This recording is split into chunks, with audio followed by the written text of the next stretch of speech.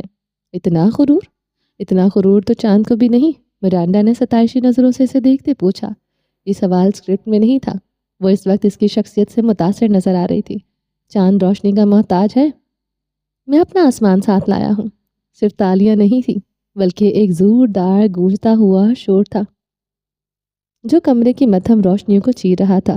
سیٹوں پر پرجوش نعروں کے درمیان کئی لوگ دیوانگی میں رئیس کا نام پکارنے لگے۔ تمہاری کزن یقیناً اپنے پرائم میں اندھی رہی ہوگی، فجر نے کس قدر تعصب سے کہا۔ تمہاری اطلاع کے لیے عرض ہے کہ میری وہ کزن تمہاری ماں ہے۔ فجر کے ہونٹ اونھ کے انداز میں سکتے، جبکہ فلک کا دل دھڑک اٹھا۔ وہ تو اندھی نہیں تھی، پھر وہ شخص اسے کیوں نہیں ملتا تھا؟ کئی لوگ کہتے ہیں کہ آپ بیک وقت سخت بھی ہیں اور حساس بھی۔ کیا واقعی آپ میں دونوں پہلو موجود ہیں؟ شاید میں دونوں نہیں ہوں۔ آپ سب سے زیادہ کس پر بھروسہ کرتے ہیں؟ خود پر۔ آپ کا سب سے بہترین دوست کون ہے؟ میں خود۔ کوئی ہمراز؟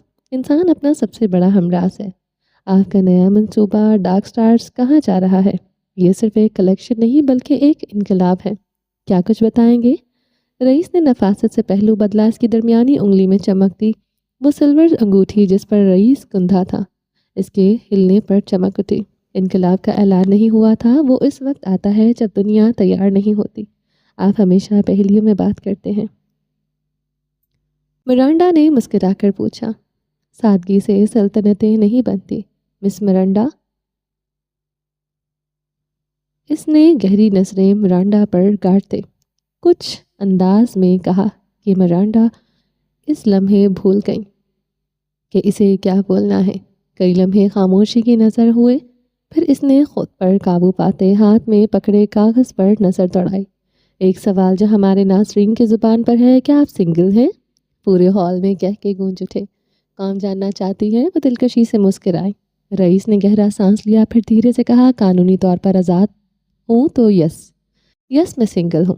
ہاں کہکو سے لرزا اٹھا۔ مرانڈا نے ہنستے ہوئے پوچھا، یعنی کوئی عورت اب تک بادشاہ کو اپنا نہیں بنا سکی؟ وہ ہال میں اٹھتی ہوٹنگ پر مسکرایا، پھر کندھے اچکا دیے۔ ہاں وہ سنگل تھا، مگر محبت نے اسے عمر قید سزا سنا رکھی تھی۔ انٹرویو کے دوران ایک وقفہ آ گیا، پھر اگلا سیگمنٹ شروع ہوا۔ اور وہ کیا ہے جو آپ کو راتوں کو جگائے رکھتا ہے؟ یہ خیال کہ میں حکومت کے لیے بنا ہوں۔ پروگرام کے اختتام پر مرانڈا نے کیمرے کی جانب رخ کیا اور گویا ہوئی، آپ نے ابھی اس انسان کو دیکھا جس نے اپنے زخموں سے ایک سلطنت کھڑی کی ہو۔ دنیا اسے تاج پوش بادشاہ کہتی ہے، مگر میرے خیال میں وہ ایک بہترین انسان ہے۔ تالیوں سے پورا ہال گونج اٹھا۔ رئیس کے چہرے پر روشنیوں کی چمک تھی، مگر آنکھوں میں ایک اداس سا سکوت۔ ڈارک سٹار سے 5 دن پہلے دنیا نہیں جانتی کیا آنے والا ہے۔ یہ انسان آخر کیا ہے؟ وہی جو دنیا کو ایک جال میں باندھ کر خود وہ دھاگا کاٹ سکتا ہے؟ فجر نے بے رحمی سے جواب دیا۔ یہ جگہ اماڑا کے ساحل سے بالکل مختلف تھی۔ یہاں سمندر کا شور نہیں بلکہ لاہور کے ٹریفک کی دھیمی مسلسل گونج تھی۔ بھاری سیاہ پردے گرے ہوئے تھے جو کمرے کو مصنوعی طور پر تاریک رکھے ہوئے تھے۔ دھیمی روشنی صرف چند میز پر رکھی تھی، سپاٹ لائٹ سے آ رہی تھی جو شطرنج کی بساط کی طرح رکھے گئے نقشوں پر پڑ رہی تھی۔ ہوا ٹھہری ہوئی تھی اور سرد تھی۔ میڈم رشنا سیاہ سلک کے لباس میں ملبوس ایک مہنگے چمڑے کے صوفے پر بیٹھی تھی، ہاتھ میں چائے کا کپ تھا۔ مینار کھڑکی کے پاس کھڑی تھی، پردے پر ہلکی سی درز سے باہر دیکھ رہی تھی۔ ایک کے بال کھلے تھے اور اس نے سادہ مگر قیمتی ریشمی گاؤن پہن رکھا تھا۔ اس کا چہرہ پچھلی کئی راتوں کی طرح سرد و سپاٹ تھا۔ میڈم رشنا نے کپ ہونٹوں سے لگاتے ہوئے استزائیہ لہجے میں کہا، زندگی میں پہلی بار میں نے مینار مراج کو ہارتے دیکھا ہے۔ مینار نے پلٹ کر اسے نہیں دیکھا۔ یہ صرف ایک ڈیل تھی، اثاثوں کا نقصان۔ صرف ایک ڈیل؟ میڈم رشنا نے کپ میز پر رکھا۔ ان کی آواز میں اب طنز نہیں تھا، تشویش تھی۔ ریونڈ گروپ تمہارے خون کا پیاسا ہو گیا ہے، تمہارا سارا مال ضبط ہو گیا، اور رئیس اورنگزیب وہ جیت گیا۔ اور اب میری اطلاعات کے مطابق ریونڈ گروپ تمہاری مختلف گروہوں پر حملے کر رہا ہے، اور وہ ان دھوکے کو کبھی نہیں بھولیں گی۔ مینار دھیرے سے مڑی۔ اس کے چہرے پر مسکراہٹ نہیں تھی، مگر اس کی آنکھوں میں ایک عجیب سی چمک تھی۔ وہ شاید کچھ اور سوچ رہی تھی۔ اس نے میز سے ریموٹ اٹھاتے ایک بٹن دبایا۔ سامنے کی دیوار ایک بہت بڑی اسکرین میں بدل گئی۔ اسکرین پر کوئن ڈیک 1 کی خفیہ فوٹیج چلنے لگی۔ فجر کی آواز ابھری، نام جان لینا کافی نہیں ہوتا کراس، بعض نام زہر ہوتے ہیں۔ میڈم روشنا اس منظر کو غور سے دیکھ رہی تھی۔ انہوں نے فجر کی چال ڈھال، اس کے لہجے کا سیٹ پن اور اس کی آنکھوں میں وہی مینار والی وحشت دیکھی۔ وہ متاثر ہوئے بغیر نہ رہ سکی۔ ماننا پڑے گا، فجر نے کیا خوب کھیلا ہے۔ ایکٹنگ نہیں، وہ تم بن گئی تھی۔ مینار نے اسکرین پر اپنی ہم شکل کو دیکھا، اپنی ہی ہم شکل بیٹی کو۔ تم نے اس کی پہچان پر حملہ کیا تھا مینار، اور اس نے ثابت کر دیا کہ وہ پہچان چھیننے والوں کو نہیں چھوڑتی۔ مینار کے لبوں پر ہلکی سی لکیر ابھری۔ وہ بیٹی میری ہے روشنا، میری۔ اس نے ریموٹ سے اسکرین کو پاز کیا۔ تصویر فجر کے چہرے پر مجمد ہو گئی۔ اس کی رگوں میں میرا خون ہے۔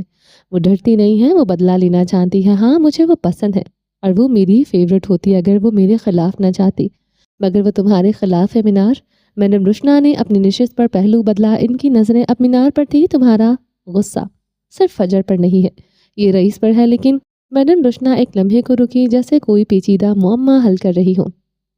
میں تمہیں جانتی ہوں، تم صرف زخمی دل کی وجہ سے اتنا بڑا رسک نہیں لیتی۔ تم رئیس کو صرف ذاتی بدلے کے لیے تباہ نہیں کرنا چاہتی تھی۔ کچھ اور بھی ہے نا، کچھ ایسا جو بہت بڑا ہے، جو تمہیں چاہیے۔ تمہیں کیا چاہیے مینار؟ مینار اس غیر متوقع سوال پر ایک لمحے کو رکی، پھر اس کے ہونٹوں پر ایک سرد مسکراہٹ ابھری۔ وہ اپنی میز کی طرف بڑھی۔ ذاتی بدلہ؟ اس نے میز پر رکھے نقشے پر انگلیاں پھیری۔ اس سیاہ دنیا کی ملکہ بنے رہنے کی قیمت ہوتی ہے، اور وہ ملکہ زیادہ دیر نہیں ٹک پاتی جو اس دنیا کو چلانے کے لیے خزانے نہ بھر پائے۔ اس کی روشنا کی طرف دیکھا۔ آنکھیں اب کسی بزنس وومن کی طرح چمک رہی تھیں۔ ہمیں چھوٹی موٹی مچھلیاں پھانسنا پڑتی ہیں کیش فلو کے لیے، اس نے اطلاع دی۔ مگر رئیس، وہ تو مگرمچھ تھا۔ میں ایک تیر سے 2 شکار کرنا چاہتی ہوں، اسے ختم کرنا اور اس کی سلطنت پر قبضہ کرنا۔ تو تمہارا مقصد صرف بدلہ نہیں تھا؟ میڈم روشنا نے بھویں سکیڑ کر پوچھا۔ مینار دوبارہ کھڑکی کے پاس گئی اور پردہ ہٹا کر نیچے مصروف لاہور کو دیکھا۔ رئیس عزت کی نشانی بن چکا ہے۔ کلین بزنس، ہیرے فیشن پاور، وہ سب کچھ مل گیا جو کسی بھی عام شخص کو نہیں مل سکتا۔ اس کی یہ کامیابی مجھے مزید سلگاتی۔ گہری سانس لیتے وہ مڑی، آنکھیں اندھیرے میں چمک رہی تھیں۔ میرا مقصد اس کی سفید دنیا کو اپنی سیاہ دنیا کے نیچے کچلنا ہے، اس کی ہر چیز کو اپنا بنانا ہے، اسے اس جہنم میں دھکیلنا ہے جس میں جعلی ہو۔ اس نے مجھ سے سب کچھ چھینا تھا، اسے سب کچھ گنوانا ہوگا۔ اس کا لہجہ حتمی تھا، بنا کسی لچک کے۔ افسوس، فجر نے وہ راستہ بند کر دیا۔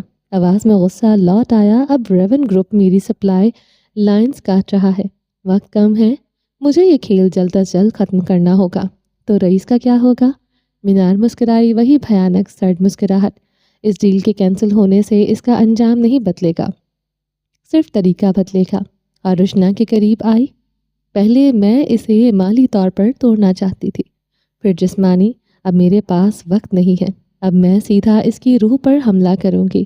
اور فجر، میڈم روشنا مزید الجھی۔ وہ اپنی آنکھوں سے اپنے بگ بی کو تباہ ہوتے دیکھے گی۔ وہ مسکراتی اور پھر میز پر رکھا فون اٹھایا۔ اس کی انگلیاں اسکرین پر پھسلیں اور پھر اس نے فون کان سے لگایا۔ چند لمحوں بعد دوسری جانب فون اٹھا لیا گیا۔ ہیلو زرتاش، اس کے لہجے میں کھنک تھی۔ مجھے تمہاری ایک آخری مدد چاہیے۔ میڈم روشنا کی جانب دیکھتے وہ مسکرائی۔ دوسری جانب سے کچھ کہا گیا، پھر مینار کی آواز سنائی تھی۔ تمہارے بھائی کے پرائیویٹ روم میں فجر کے بڑے سے پورٹریٹ کے نیچے ایک باکس رکھا ہے، وہی جس پر ایک مکڑی بنی ہے۔ اس کے اندر 2 چھوٹے چھوٹے جار ہیں، مجھے ان میں سے ایک چاہیے آج ہی۔ اس نے اطلاع دیتا فون کاٹ دیا اور پھر میڈم روشنا کی جانب دیکھا۔ زہر کا بدلہ زہر، موت کا بدلہ موت۔ انٹرویو کے ہال کا شور اور تالیوں کا سمندر اب پیچھے رہ چکا تھا۔ گاڑی باہر کی گہری دھند کو چیرتی ہوئی رئیس مینشن کی طرف رواں تھی۔ گاڑی کا عقبی نشست پر رئیس اور مراد بیٹھے تھے، مگر ماحول میں غیر معمولی خاموشی تھی۔ رئیس خلاف توقع خاموش تھا، اس کا سر سیٹ کے ساتھ ٹکا ہوا تھا، آنکھیں باہر سڑک پر جمی تھی، مگر نظریں کہیں اور تھی، ایک اور فتح کی بجائے۔ ایک تھکا ہوا سپاہی لگ رہا تھا۔ مراد نے ہلکا پھلکا تبصرہ کرتے ہوئے ماحول کو معمول لانے کی کوشش کی۔ آج تو مرانڈا کا ریکارڈ ٹوٹ گیا۔ وہ ہال کو سنبھال نہیں پا رہی تھی، خاص طور پر اس چاند اور تاریک آسمان والے جواب کے بعد۔ کیا انرجی تھی رئیس مارکیٹ میں۔ آج تمہارے حسس نہیں، تمہاری ذات ٹرینڈ کر رہی ہے۔ رئیس نے کوئی جواب نہیں دیا، بس ہلکے سے سر کو حرکت دی۔ مراد نے بات جاری رکھی۔ اب وہ سنجیدہ کاروبار کی طرف آیا۔ بہرحال ڈارک سٹارز کی لانچ کے لیے 4 دن ہیں۔ میں نے تمام پریس ریلیز کو حتمی شکل دے دی ہے۔ تمہارے انقلاب کا اعلان نہیں ہوتا والے بیان نے تجسس کو آسمان پر پہنچا دیا ہے۔ صرف ایک چیز، مجھے کل ہی یہ یقینی بنانا ہوگا کہ کوئی بھی ڈیٹیل میڈیا تک نہ پہنچے۔ ضرورت نہیں ہے۔ رئیس کی آواز پہلی بار گونجی۔ وہ دھیمی اور بھاری تھی۔ جو کچھ لیک ہونا تھا وہ فلک نے پہلے ہی کنٹرول کر لیا تھا۔ اب صرف لانچ ہوگی۔ ٹھیک ہے۔ مراد نے اپنے بریف کیس کو دیکھا۔ تم نے بہت اچھا کیا۔ مجھے معلوم ہے تم یہاں نہیں آنا چاہتے تھے، لیکن اس انٹرویو نے 6 مہینے کا پبلسٹی پلان 1 گھنٹے میں پورا کر دیا۔ اب تم آرام کرو۔ جیسے ہی گاڑی مینشن کے قریب پہنچی، مراد کا فون بج اٹھا۔ اسکرین پر فیملی کا نام چمک رہا تھا۔ مراد نے معذرت خواہانہ انداز میں رئیس کی طرف دیکھا، پھر فون ریسیو کر کے کان سے لگایا۔ ہیلو۔ دوسری طرف سے سنائی دینے والے الفاظ نے مراد کے چہرے کا رنگ یکدم اڑا دیا۔ اس کی آنکھوں میں پریشانی اور خوف کا امتزاج تھا۔ کیا؟ کب؟ کیسے؟ کس ہسپتال؟ اس کی آواز اچانک بلند ہوئی۔ وہ پریشان ہو چکا تھا۔ اس نے گھبراہٹ سے آنکھیں بند کی، جیسے صورتحال کو ہضم کر رہا ہو۔ ٹھیک ہے، میں آ رہا ہوں۔ فوراً فون بند کر دیا۔ کیا سب ٹھیک ہے؟ رئیس نے متوجہ ہوتے ہوئے پوچھا۔ اس کی خاموشی ایک دم ٹوٹی تھی۔ مراد نے اپنے بال پیچھے کیے، پریشانی اس کے چہرے پر عیاں تھی۔ آصفہ کی بیٹی ٹھیک نہیں ہے، اس نے گھبراتے ہوئے کہا۔ وہ میڈ کو بے ہوش ملی ہے، ڈاکٹر معائنہ کر رہی ہے۔ مجھے جانا ہوگا۔ آصفہ اس کی 3 نمبر والی بیوی تھی، جو اسے بے حد محبوب تھی۔ کیا میں ساتھ چلوں؟ اس نے پیشکش کی۔ نہیں، میں جا رہا ہوں۔ مراد نے جلدی سے نفی کی۔ تم ریسٹ کرو، آج کا دن کافی لمبا تھا۔ گاڑی مینشن کے بڑے گیٹ پر رکی۔ مراد نے جلدی سے دروازہ کھولا اور باہر نکل گیا۔ صبح بات ہوگی، اس نے کہا اور تقریباً بھاگتا ہوا اپنی دوسری گاڑی کی طرف بڑھا جو اس کا انتظار کر رہی تھی۔ گاڑی کے ٹائروں کی ہلکی سے چرچراہٹ رئیس مینشن کے وسیع و عریض دھند میں لپٹے پورچ میں گونج کر خاموش ہو گئی۔ مراد کے جانے کے بعد گاڑی میں ایک ناقابل بیان سناٹا تھا۔ وہ سناٹا جو انٹرویو ہال کی تالیوں اور نعروں کا مکمل تضاد تھا۔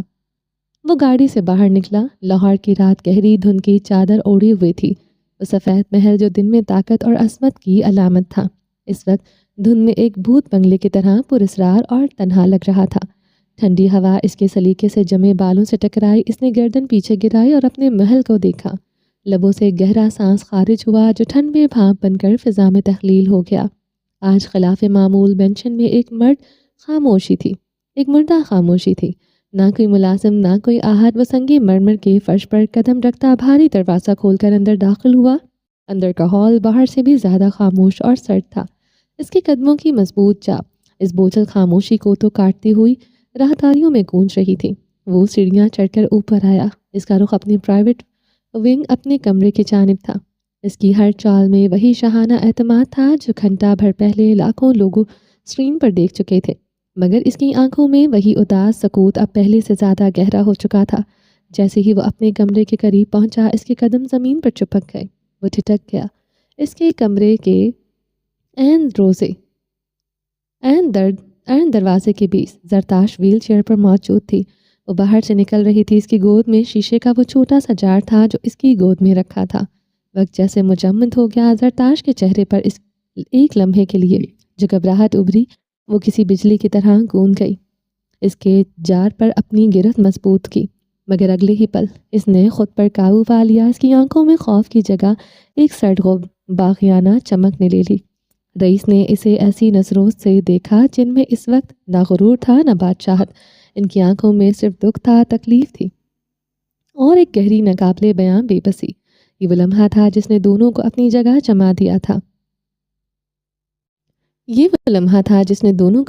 جما دیا۔ وہ اسے دیکھ رہا تھا، اس کی چوری کو، اس کی ہمت کو اور اس کے اندر چھپے طوفان کو۔ پھر زرتاش نے ہمت کر کے اپنی گردن اٹھا لی۔ اس کی آواز کانپی مگر ٹوٹی نہیں۔ میں آپ سے نہیں ڈرتی اور نہ میں اپنے لیے اپنے کیے پر شرمندہ ہوں۔ اس نے اس چھوٹے سے جار کو اپنی مٹھی میں بھیجتے ہوئے کہا جیسے یہ جار نہیں اس کی زندگی کا آخری سہارا ہو۔ رئیس کے چہرے پر کرب کے تاثرات مزید گہرے ہوئے، اس کے جبڑے بھنج گئے۔ تم جانتی ہو زری؟ اس کی آواز جو ابھی ہال میں گونج رہی تھی اب گھٹی گھٹی اور تھکی ہوئی نکلی۔ تم جانتی ہو رئیس کے نزدیک دھوکے کی سزا کیا ہے؟ وہ قدم آگے دھڑتا ہوا اس کے قریب آیا۔ اس کی قربت میں خطرہ تھا مگر زرتاش کی آنکھیں نہیں چپکائیں، اور پھر وہ بادشاہ جو وقت کو روکنے کا دعویٰ کرتا تھا ایک گھٹنا موڑتے ہوئے اپنی معذور بہن کی ویل چیئر کے سامنے بیٹھ گیا۔ سے آنکھیں زرتاش کی بھوری آنکھوں سے ٹکرائی۔ ان سے آنکھوں میں آج کوئی حکم نہیں تھا، صرف ایک سوال تھا۔ سرخ و گلابی رنگت والی زرتاش کی ریڑھ کی ہڈی میں ایک سرد لہر دوڑ گئی، مگر وہ خود پر قابو پا گئی۔ جانتی ہوں، ہاں جانتی ہوں۔ اس کی آواز بلند ہوئی۔ آپ دھوکہ دینے والوں کو موت دیتے ہیں اور میں آپ سے ڈرتی نہیں، مجھے موت قبول ہے، مگر اس کی آواز پھر آ گئی، مگر میں اپنا بدلہ لیے بنا، خود کو سرخ رو کیے بنا نہیں مروں گی۔ بھائی، آخری لفظ بھائی ایک تیزاب کی طرح تھا جس نے رئیس کے چہرے پر پھینکا تھا۔ پسینے کی ننھی بوندیں اس کے ماتھے پر ابھر آئیں۔ رئیس کے ہونٹ سختی سے بھنج گئے۔ اس کی آنکھوں میں تکلیف کی لہر اٹھی جسے وہ دنیا سے چھپاتا تھا۔ شاید یہی وقت تھا سچائی کے سامنے آنے کا۔ اسے خاموش دیکھ کر وہ زرتاش کے اندر ضبط کے سارے بندھن ٹوٹ گئے۔ اس کی آواز بھرائی ہوئی تھی، آنکھوں میں آنسو نہیں چنگاریاں تھیں۔ اس پوری دنیا میں اس نے جار کو سینے لگایا۔ صرف ایک شخص تھا جو میرے اس معذور وجود کو اپنانا چاہتا تھا۔ بھری دنیا میں وہ ایک شخص تھا جو مجھ سے محبت کرتا تھا۔ میری بھری دنیا میں وہ ایک شخص تھا جو میرا سہارا تھا۔ اس کا لہجہ ٹوٹ رہا تھا۔ آپ نے اس کو مجھ سے چھین لیا۔ اس کی آواز میں اب درد نہیں زہر تھا۔ آپ نے ایسا کیوں کیا بھائی؟ رئیس نے ضبط کی انتہا پر پہنچ کر اپنی آنکھیں سختی سے میچ لی۔ وہ اس سوال کا سامنا نہیں کر سکتا تھا، وہ اس سچائی کو نہیں دیکھ سکتا تھا۔ وہ بنا جواب دیے اٹھ کھڑا ہوا۔ وہ وہاں سے پلٹ جانا چاہتا تھا، بھاگ جانا چاہتا تھا، مگر زرتاش اسے بھاگنے نہیں دیا۔ جواب دیں بھائی۔ اس کی چیخ سالوں کا جمع لاوا اس خاموش محل کی دیوار سے یوں ٹکرائی۔ رئیس کے قدم جو اٹھ چکے تھے وہیں جم گئے۔ کیا آپ کا دل نہیں کانپا اس شخص کو مارتے ہوئے جو آپ کا دوست تھا؟ آپ نے اسے اپنے فائدے کے لیے استعمال کیا اور پھر اس نے روح کو جلا دینے والے الفاظ ادا کیے۔ آپ قاتل ہیں۔ یہ چیخ نہیں تھی، یہ ایک فیصلہ تھا جو سنا دیا گیا تھا۔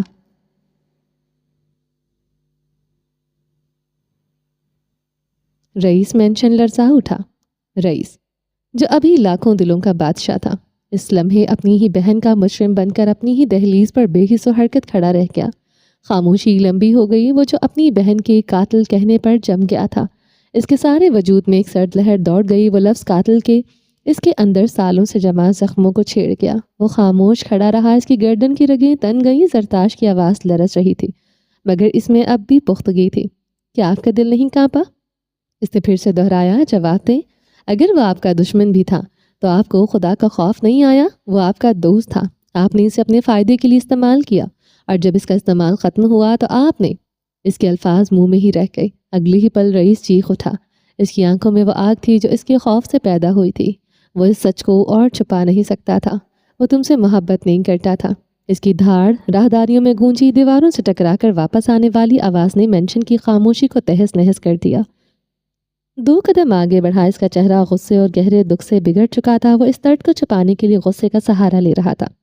تمہیں صرف ایک سچ معلوم ہے اور وہ جھوٹ ہے، تم نے اپنے دل میں پال رکھا ہے۔ اس کی بات سن کر زرتاش نے اپنی ویل چیئر کو پیچھے دھکیلا۔ اس کے چہرے پر پہلے لمحے میں بے یقینی اور پھر ایک خطرناک نخوت تھی ابھری۔ وہ تم سے محبت نہیں کرتا؟ آپ کیا کہہ رہے ہیں؟ وہ میرے ساتھ دھوکہ کیسے کر سکتا ہے؟